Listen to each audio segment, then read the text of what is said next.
መልካም የአማራ ፋኖ ብሔራዊ ንቅናቄ የበላይ ዘለቀ እዝ የሚንቀሳቀስባቸው የጎንደር ቀጠናዎች በአብዛኛው ብዙ ወረዳዎችና ቀበሌዎች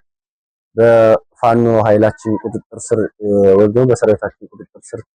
እየዋሉ ያለበት ሁኔታ አለ። ከዚህም ጋር ተያይዞ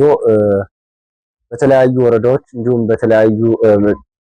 የስርዓቱ ወታደር ይዟቸው በነበሩ ወረዳዎች አካባቢ የሚኖሩ የሲቪል አስተዳደር ወይም ደግሞ የብልጽግና አስተዳደር የነበሩም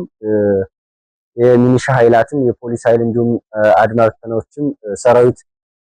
ወይም ደግሞ የአብይ አህመድ ቅልብ ወንበር ጠባቂ ሰራዊት በደረሰበት ከፍተኛ ምትና እኛ ባደረግነው የስትራቴጂ ለውጥ ውጊያውን መቋቋም የሚያቅተው መሆኑን አስቀድሞ በመገንዘብ ወረዳዎችን ለቆ እየወጣ ያለበት ሁኔታ አለ። በሌሊት ብዙ ወረዳዎችንም ንዑስ ወረዳዎችንም ለቆ እየፈረጠጠ እቃውን ጨርቄን ማቄን ሳይል ራሱ እየፈረጠጠ እየሮጠ ያለበት ሁኔታ ነው ያለ። ከዚህም ጋር ተያይዞ ለፍርፋሪም ብለው ለሌላም ፖዝ ብለው ወይም ደግሞ የግል የደም የነበረባቸውም ሳይቀር ይህንን